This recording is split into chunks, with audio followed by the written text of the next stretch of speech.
God willing, the enactment of our legislation, the requisite political will to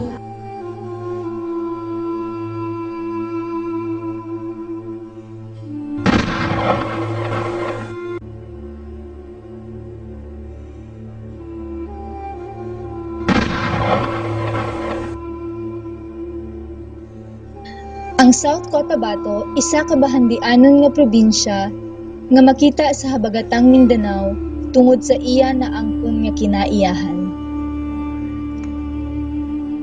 May manami nga klima nga haom sa mga agrikultural nga mga produkto nga makita sa probinsya. Makita diri ang mga nagmi nga mga lugar pareho sang Lake Cebu kag ang sikat nga Seven Falls, ang Mount Matutom, ang Mount Parker kag Lake Holon, kag ang mga lasang nga makita sa mga kabukiran sang Tampakan, Tiboli kag Lake Cebu.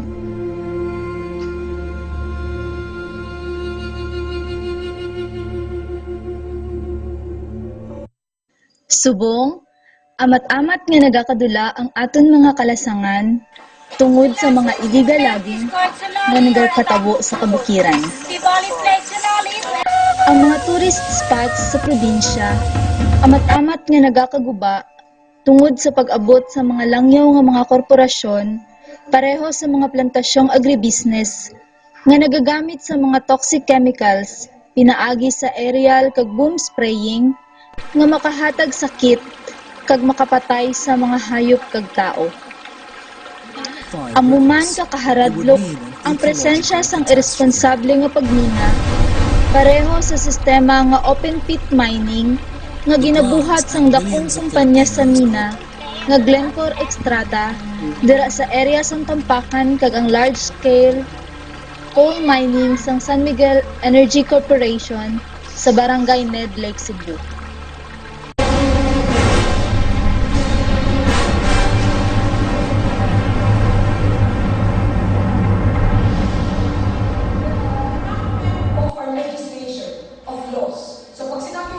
There's a plethora of laws, from the air down to the soil, the land, there are laws that govern that. So we do not lack laws. Our challenge is to enforce that. So putting up a sanitary landfill, example, in a watershed area, that was declared by the court not to be allowed so the DNR to backtrack from that plan. So that's the case of, that was mentioned by Goli Abayo. Ang katawhan may balasihan kung paano maprotektahan ang kinaiyahan. Ang pagbuligay kapag hiusa sang kada isa, makabulig nga mapapag-on ang mga layi para maimplementar ang mga inisang maayo sang atong gobyerno para gilayon nga mapauntat ang illegal logging, aerial spraying, kag open pit mining nga makaguba sang aton kinaiyahan ilabi na dire sa aton probinsya. May mga 300 plus hectares na mga old growth forest na matatamaan. 900 po. O no, 900. Ganun pala karami, no? Ang message kay President Aquino na sana ang kanyang pananaw ay hindi lang pananaw ng mga dayuhan. Dapat ang pananaw niya, pananaw din ng mga taga-roon. Report of the Passionist Fathers, marami na ang tinitreten ng kumpanya, even using army. They will endanger the fresh water supply, the water table, and the aquifers. It will be irreparable in the environmental impact statement. They themselves admit that in case of a failure of their dams, Apyedo da flenok ko da blaan di South Cotabato. Ako sa tulibon blaan, magin di dagutalo at marag di tana at nagakdadma to. Tagara to yam ke laksasa di banwa to. Lamba di gito banwa, nadona ni dadmal bang kumpanya. Galfusok di gito tana. Salngad di Glencore Extrata. Satu lamba di gito tana ko banwa. Tamgat mati di remoto da blaan. Sunto di tamang le di dalu tana. Salngad ko jubi kapyun ko didadngaan. Kole ko dato anting priay ko Victor. Follow loy dalu lite suntoy kolbong nawalu di dalu tana. Doon naman tamlaw ako. Diklamang dad derma budablaan. Sa sato ito, nakgis to, igito kagtarag. Balnabal to, kutam to, falmo. Igito, tatana. Mani, galoon mo, idad aknun to. Sansagot to, igito dad fandang. O at narag to, igito to okto. Mani, nun gito kagbalas. Pafalwa to, idad to, galfof to sa gito.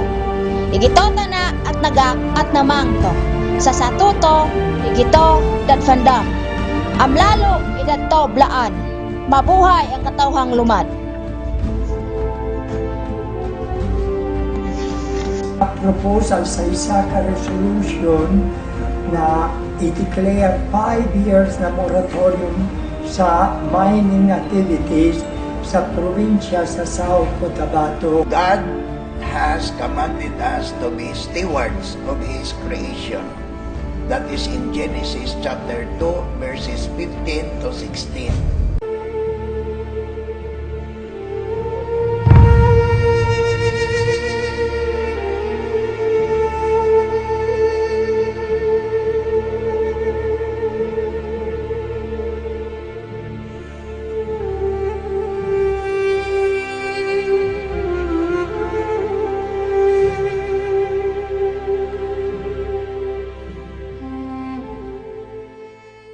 Berketahun wen kam kita berbenwu tekui Pilipinas ani hemlos tekui mamang nakemlung do ni kem den ni gonomon de tekui teboli blaan nak den tribu ba South Cotabato tobong kui kemlung alih do nim kut benwu South Cotabato.